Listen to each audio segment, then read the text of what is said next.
Once upon a time, there lived 20 white, fluffy, absolutely camera-ready sheep, and one sheep who wasn't like the others.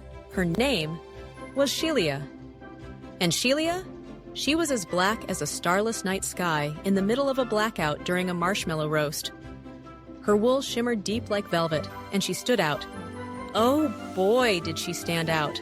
Not in a, look at me, I'm doing TikTok dances in the meadow kind of way.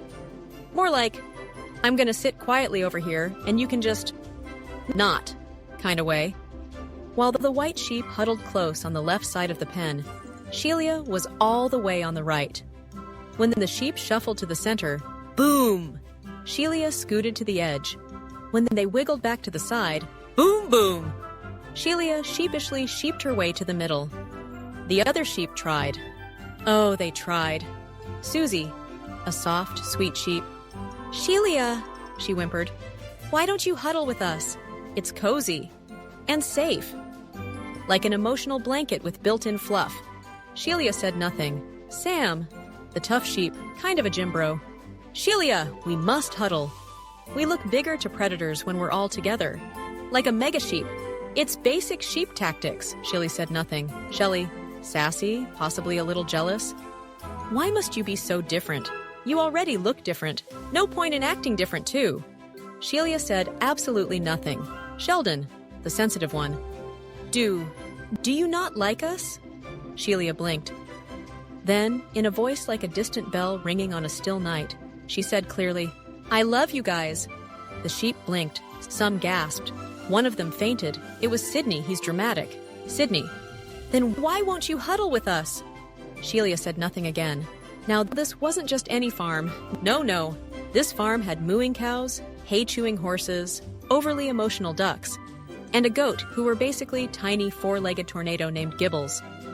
And on this farm, the sheep were famous. The white ones had the prettiest, poofiest, most Pinterest-worthy wool in all the village. Except Shelia. Shelia, her wool got little trims, snip, snip, while the others got the full-blown buzz. Nobody really cared, though. They just thought she was lucky. One sunny afternoon, a big old cow clomped over and said to the sheep, what's with all the ruckus? Y'all better not be acting bad. She laughed. The cows always think they're comedians. Sonic the sheep piped up. All sheep huddle. It's our family motto, but Shelia won't. The cow tilted her head and squinted. Shelia, if the sheep aren't your family, then who do you talk to? Shelia blinked, looked around and finally said, myself. A gasp spread across the whole barnyard like someone dropped a juicy gossip apple. Gibbles the goat asked, what do you mean yourself? Shelia looked up, and the sun hit her wool just right. She took a deep breath. Shelia said, the person who tells me that, even when nobody understands me, I still deserve to be understood. The one who reminds me that my pain is real, that I don't have to pretend it's not. The voice that says, you are different, and that's okay, and you're not broken, and you are not alone. The sheep looked confused, a little offended. Seth shouted, what do you mean? We love you, Shelia. Shelia said, yes, I know, and I love you back. But sometimes what I need isn't something a community can give me. Sometimes I need to be alone to be okay. I need space to listen, to God, to my own thoughts, to truth. Not because I hate you, but because I'm learning to love me. The barnyard froze. Even the wind paused for dramatic effect. Then, Quid the duck quacked so loud it knocked over a bucket. Quid.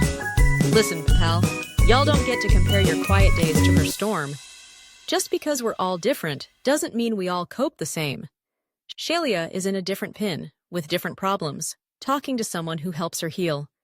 And the least we can do is give her respect and space. The cows gasped. Oh dear, I didn't mean to be disrespectful, said Gibbles.